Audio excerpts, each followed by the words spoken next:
alternative talk radio. Get ready, America, for Deadline Live with your host, Jack Blood. Deadline Live is the daily wrap-up for those too busy in the daily grind to discern and dissect the news. While the so-called mainstream media buries the truth, Jack Blood uncovers it, exposing the lies that our trusted government officials do not want us to know. And now, please welcome Jack Blood. We are locked and loaded for the Propaganda War, second hour of Deadline Live, coming your way this Friday the 13th, August 2010. I'm Jack Blood, your narrator, your radio gun, reporting for the next hour. We're on the air live Monday through Friday, 3 o'clock to 5 o'clock p.m. Central Time on the one and only Rents Radio, and, of course, all of our great affiliates out there like Oracle Broadcasting and Revere Radio, Liberty 1640. Thank you, everybody, for spreading the word about our message and the guests that we have on the show today. Speaking of which, we've got a good one for you here this Friday the 13th, this afternoon. It is the one and only Jim Marrs. If you haven't heard of Jim, maybe you've been living in a cave somewhere in Afghanistan. He is a best-selling author, award-winning journalist, the New York Times best-selling author of The Rise of the Fourth Reich, a great book that came out here about 2 years ago, Rule by Secrecy, Alien Agenda, and Crossfire. That book, of course, served as the basis for Oliver Stone's film, JFK. The new book is The $1 Trillion Conspiracy, How the New World Order and Man-Made Diseases and Zombie Banks Are Destroying America, by Jim Marrs. We've got to do this, though. Here it is, Jimmy Reed. Wait for it.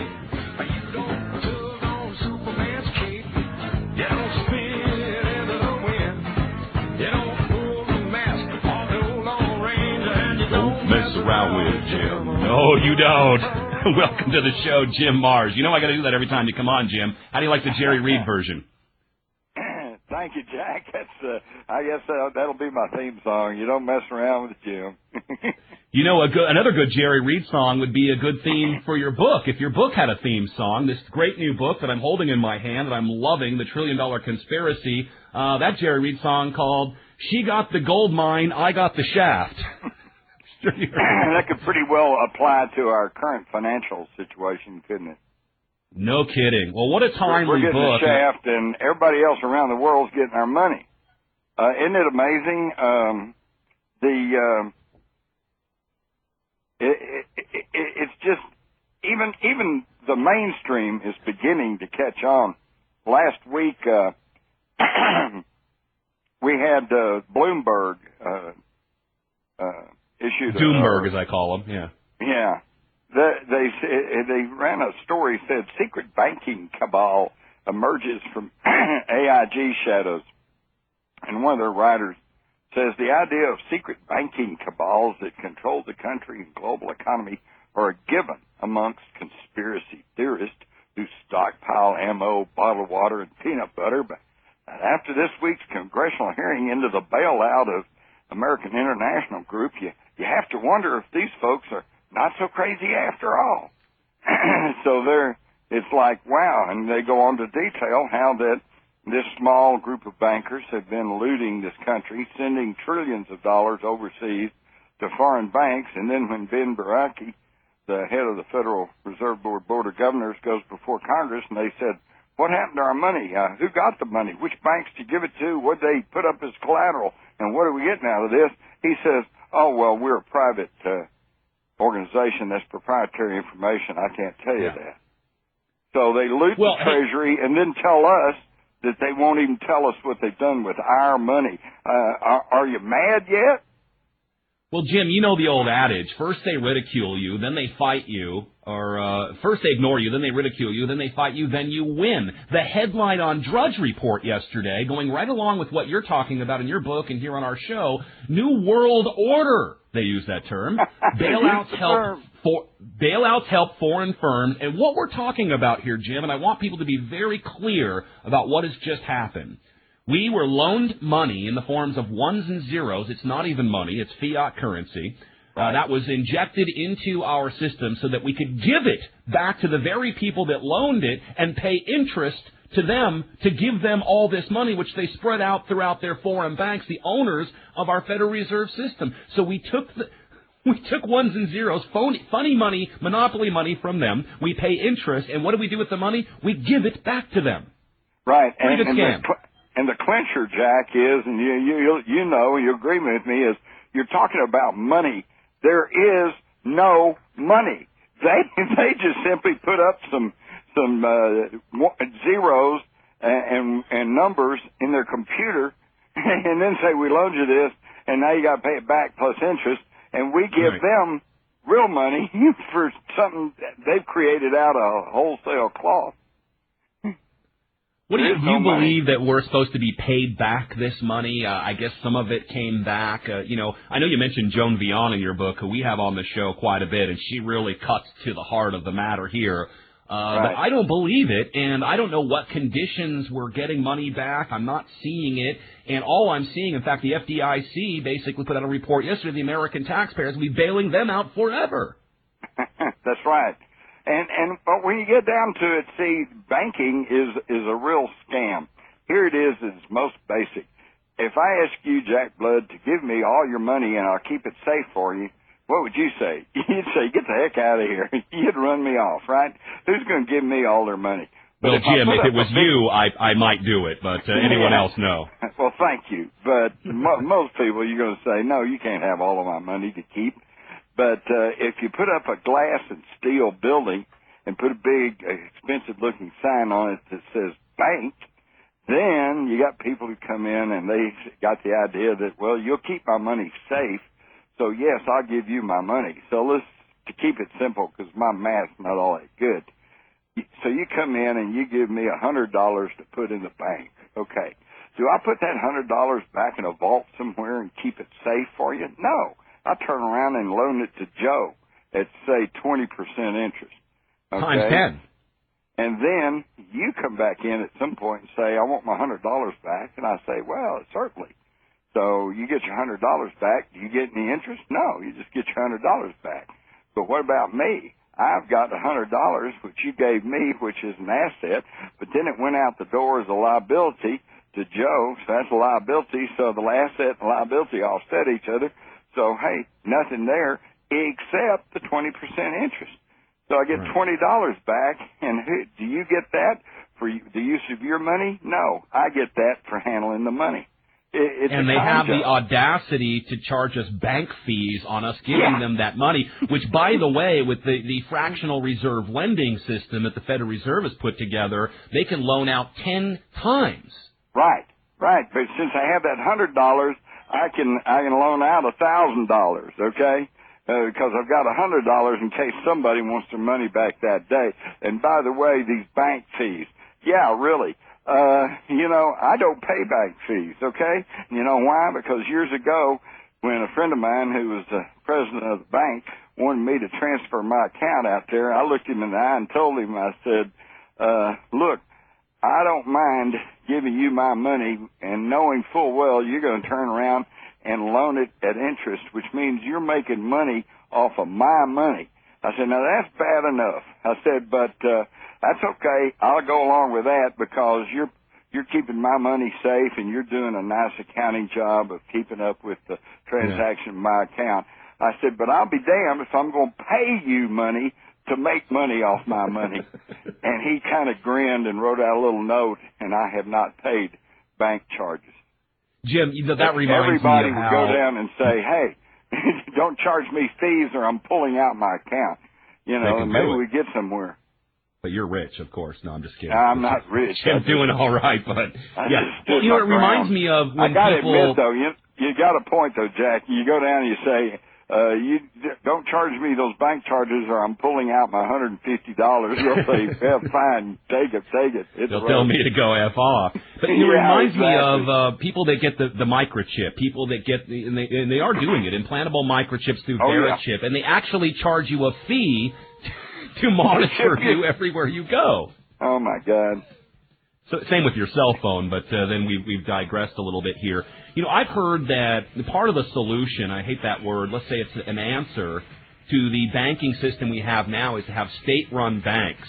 And this will make the states accountable for the money that they steal from you at the point of a gun and then lend to Goldman Sachs and keep the money off of it. You don't get anything. I mean, this whole system is absolutely out of control, immoral, unethical, and plain evil. Jim talks about in his great book, The $1 Trillion Conspiracy. We're not just going to be talking about financial issues. We're talking about health issues and everything under the sun, even chemtrails. It's all in this book, The $1 Trillion Conspiracy by Jim Marrs, jimmars.com. We'll be right back after this. More on Deadline Live.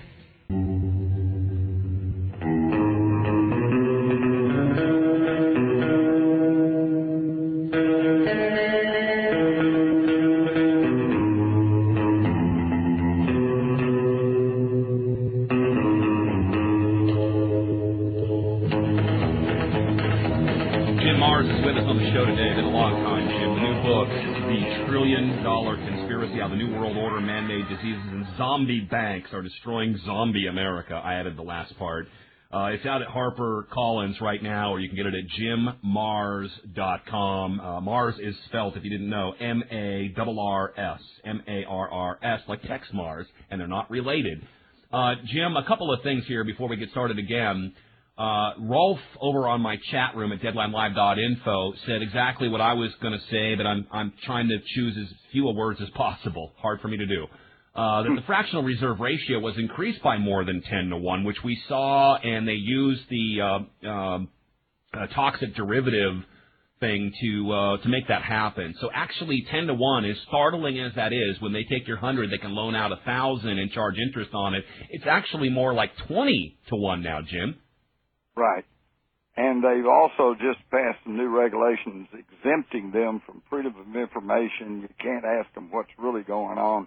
You can't find out what's happening. And, of course, our one of our fearless leaders, Ralph Paul, last year introduced legislation to audit the Fed. And he quickly gained hundreds of congressional supporters. And yet that's been gutted, watered down, pandered around. Oh, yeah. And it's not happening. The audit the Fed, to just make an audit. I mean, anybody who's ever had a business knows occasionally you got to audit and find out where you are. And that's what we need to do now. We're not even able to do that. Just trust them, Jim. Yeah, just trust them. They love us. Our best interests are their main interest, and let's just trust them. Let's not ever look at their books or their numbers. You have this great, of course I'm being very sarcastic and facetious. But not really. It's the truth. It's the truth.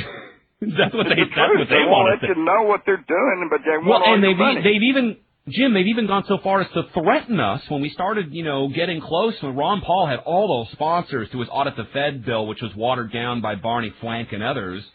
They started threatening us. If you look at our books, we'll destroy the country, or the country will get destroyed. Because you don't want to see what we're doing. It will create this instability, and it will create a domino theory, which will lead to bread lines.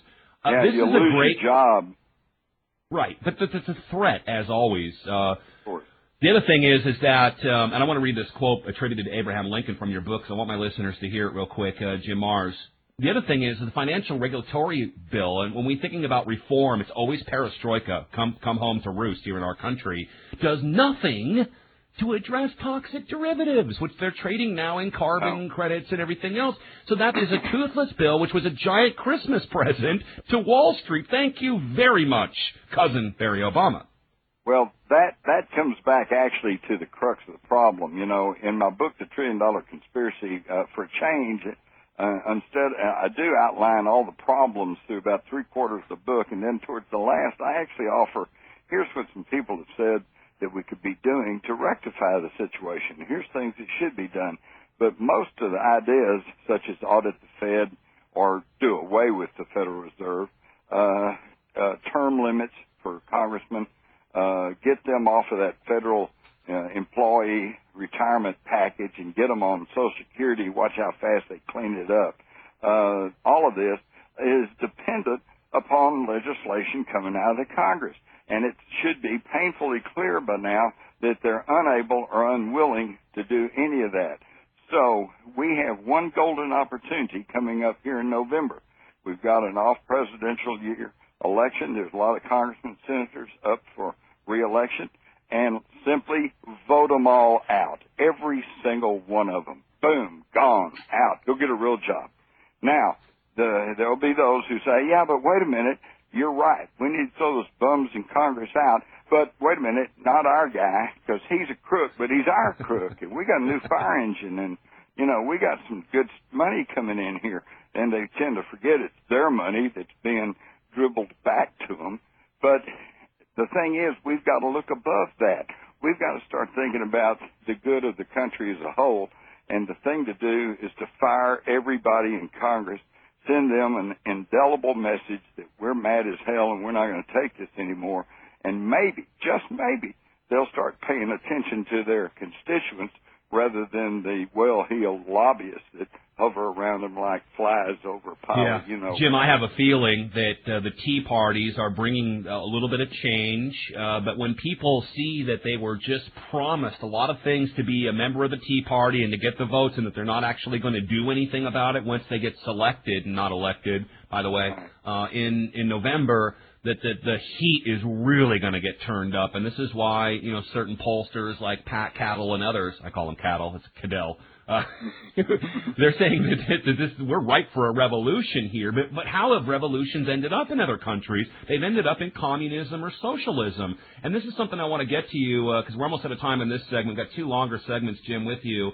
But I want to ask you this question, because this is how I perceive things, and what I've been talking about for a while, as has people like Joan Vion. The Federal Reserve is going down. That's a certainty.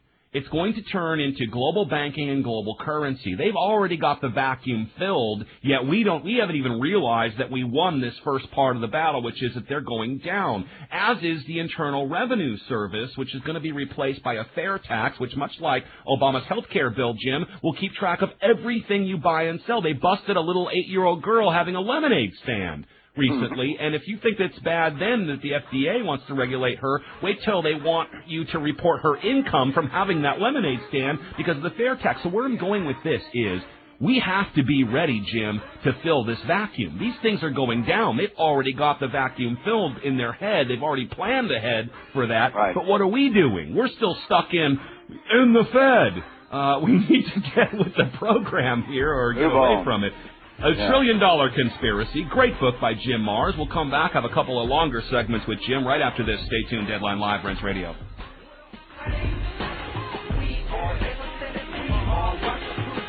Jim Marrs is with us. The new book, The Trillion Dollar Conspiracy. You can get that at jimmars.com. Very cool website, by the way, Jim. It looks like my old website when I didn't care about getting any hits at all. It looks really great when you opened it up. But I found that I get more hits if I put news on the front page. But yours is really cool and very futuristic. Your book is sure to be, if it isn't already, national bestseller, The Trillion Dollar Conspiracy. I see Richard Belzer likes it. We know Richard Belzer. Very chilling, well documented. You are brilliant, according to Richard Belzer. The Wall Street Journal says it's entertaining and jaw-dropping. The Kansas City Star said it's the best conspiracy book he'd ever read. And the Dallas Observer said that you cannot be ignored, that no one in this country shouts the truth louder than you. And that's why I'm so glad to have you on the show, Jim. Well, thank you. And as a matter of fact, I found out after getting back from a trip to Australia for a conference that it's now on the New York Times bestseller list already. Good. More people, if they read this book, they're going to understand what's going on. Can we go back to where we left off in the last segment? And I was asking you about the vacuum that is to be filled. The IRS is going down, and I think the Federal Reserve is going down. When are we going to catch up to the elite as far as, you know, what we want here out of all this? Well, obviously the thing to do is to start taking control locally, all right? And this is nothing new. According to the 10th Amendment to the Constitution, power is not delegated to the United States by the Constitution nor prohibited by it to the states or reserved to the states respectively or to the people. Okay? So the power rests with us. What we got to do is tell those jerks in Washington to go get a real job. And you know what? It's actually beginning to work. A good example is the Real ID Act, which was legislation passed in 2005 that said by 2008, everybody in this country had to have a federally approved identification card. And, of course, the libertarians were going nuts saying, well, this smacks of the Nazis and your papers, please. You can't go down the street without a law enforcement person asking you for your identification. And yet here it is, 2010, and it's still not in effect. Why? Because by 2008, about 24 states had said, no, we can't do this. We're not going to do this. Not because of any libertarian ideals, but because they said, well, you're asking us to do all this, but you're not giving us the money to do it, and we don't have the money to do it. So they said, okay, we'll postpone it till 2009. Well, 2009 came and went. It's still not in effect because even more states are saying, no, we're not going to do this. So here it is, 2010, and here back in the spring, Janet Napolitano, head of Homeland Security, says, well, we may have to rescind that, and we may have to fix it. We may have to change it up. We'll try to reword it. We'll try to do something. They're still going to try to ram it through. But, folks, it ain't happening, okay? And it's because we said no, and we need to say more often. Well, Jim, I gotta kind of update you though on that, or my listeners. First of all, I've got contacts in DPS. They're already going forward with it. They haven't made it law yet.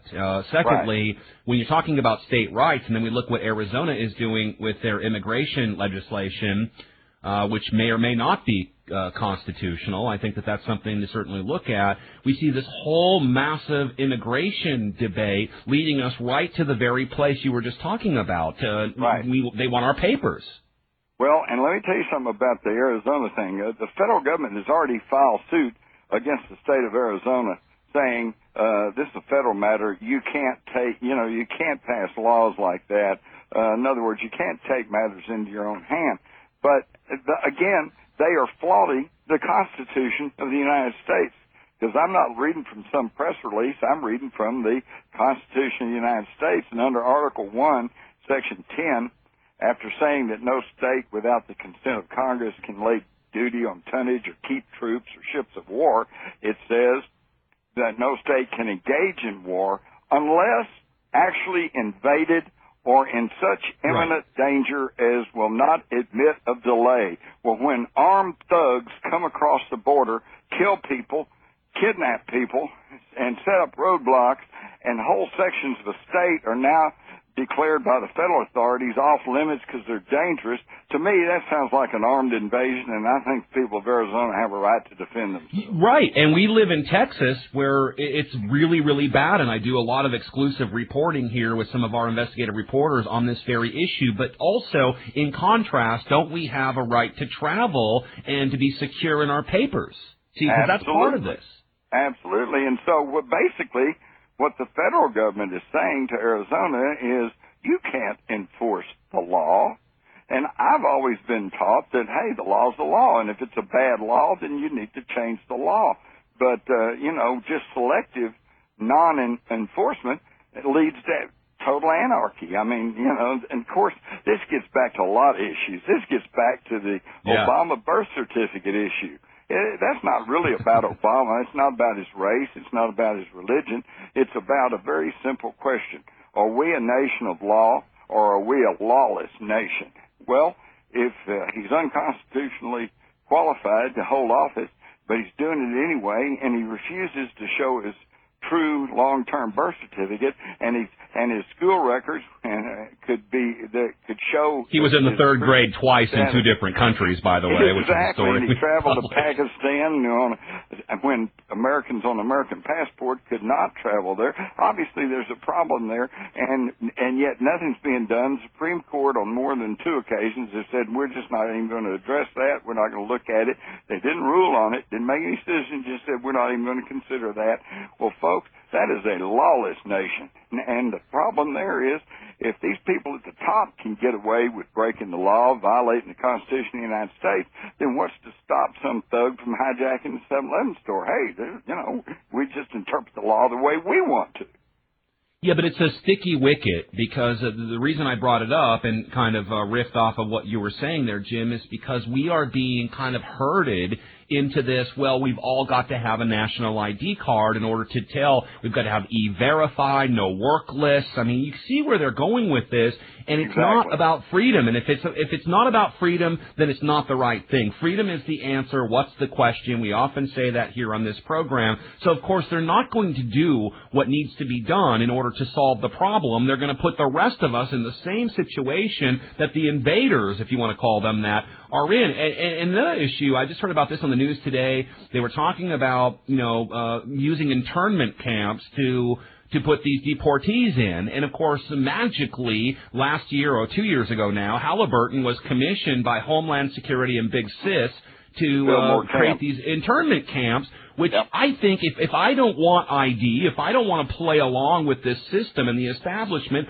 I could end up in one myself trying to prove that I'm an American citizen. That's exactly right. Well, just remember my motto, if it's not voluntary, it's tyranny. Yeah.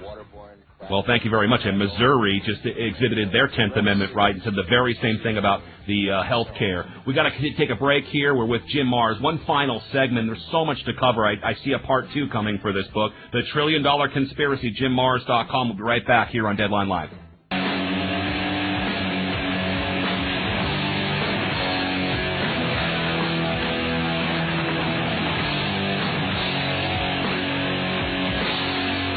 Well, thanks for being with us today, especially this Friday the 13th with Jim Marrs. The $1 Trillion Conspiracy is his book. His website is JimMarrs.com. You can Google that any way you can. That book's available on Amazon, HarperCollins.com, just about anywhere. I'd carry it, but it's going to sell so well.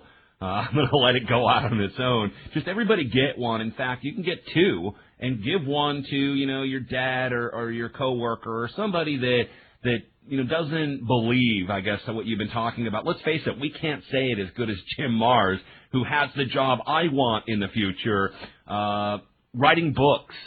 It's a great job, Jim, but I know how hard it is. I probably am wishing for something that I probably can't even obtain. It's so hard to write a book like this and all the books you write and all the research you do, but it's a great job. It's great work if you can get it. Thanks, Jim, for joining us. Well, listen, Jack, it's up to all of us. We all have a role to play. I've been asked to go and be a talk show host like yourself, but I got to thinking about it.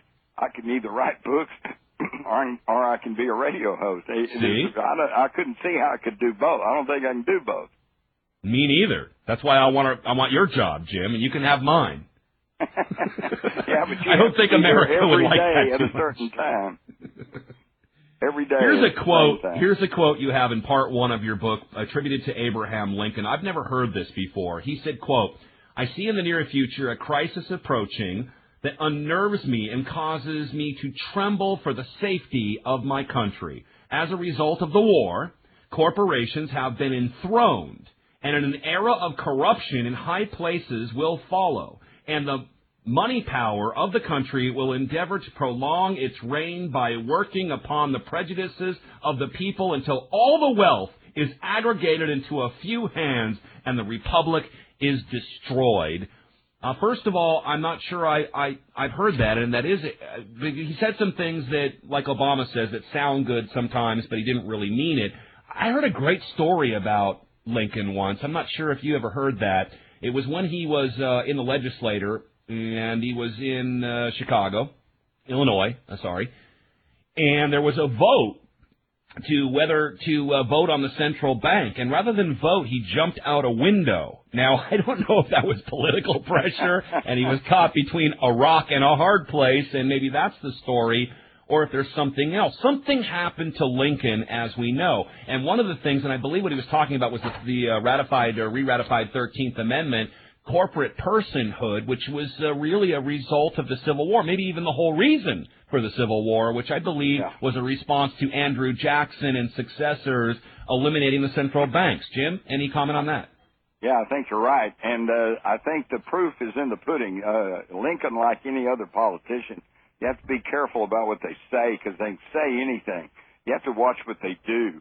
And what Lincoln actually did was, in financing the war between the states, he did not go to the international bankers and get that interest-bearing money. He issued his own money through the Treasury Department called greenbacks, and that's how he financed the war, and he cut the international bankers out, becoming only the second president in U.S. history to issue his own money through the government. And the other one, interestingly enough, was John F. Kennedy, who in June of 1963 issued $4.2 billion, not through the interest-bearing Federal Reserve System, but as United States notes through the Treasury. And, Jack, I don't think it was just some coincidence that both those men were shot in the head in public.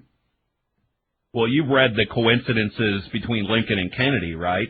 Kennedy had a secretary named Lincoln, and Lincoln had a secretary named Kennedy, and it just goes on and on for people to look that up. Isn't it crazy? Yeah, it really makes you wonder if there isn't some giant hidden hand up there moving the chess pieces around. Well, and that's really what your book points out, and we're just focusing on the financial stuff today, and there's a lot of that in there, but there's also a lot of other stuff, such as Big Pharma behind the lie that claims bipolar disorder is a real illness, which is something I've been working on forever, and it gets us into UNESCO, No Child Left Behind, the New Freedom Initiative. We've been covering that for years and fighting for it in our own halls of justice here in Texas, where you're also a great citizen. Also, the swine flu pandemic having been corporately manufactured. We published these Rockefeller documents where they are going into these insane predictions, telling us what's going to happen into the future if we don't go along with them. You want to touch on those two things, that is the swine flu hoax and bipolar. You know what that smacks of? And like earlier mentioned, they said, if you let these banks fail, then you're out of work, the whole country will fall. What that sounds like, of course, is one of the oldest games in the world, the protection racket. You pay me money and bad things won't happen to you. And if you don't pay me the money, well, I can guarantee some bad. Jim, I have to cut in here because I lived in Providence, Rhode Island for a long time, which is a mafia center point. I actually lived on Federal Hill where you didn't have to lock your cars or your doors because no one would rip you off there. You'd get killed. And the thing is when you paid the protection money to the mafia in Providence, Rhode Island, they'd actually protect you. Not so with our government. They want the money and they won't protect you. Did we lose Jim or am I lost? Talk to me there, Don, because I'm not hearing Jim, and I think that we might have lost him. In fact, I almost heard something there. Are we on the air? Jim is on the line, and we've only got 1 minute left, Jim. So for some reason we brought up the whole health thing, and instantly we lost you. That could be an indicator. Could be. Well, quickly, let me simply point out that during the Bush administration, the head of the CDC was a woman doctor by the name of Dr. Judy Gerberding. And all through the Bush years, of course, she was pushing for vaccines against all of these pandemics. And, that one didn't work so well, so go back and get another one. And then let me point out that when the Bush administration left office, Dr. Judy Gerberding resigned and immediately went to work to become president of Merck Pharmaceuticals' vaccine division. So that kind of revolving door between people who are supposed to be regulating everything is normal, and just go back to sleep, America, and take some more hopium. The $1 Trillion Conspiracy, Jim Marrs, huge guest next week. Stay bold, stay tuned, America.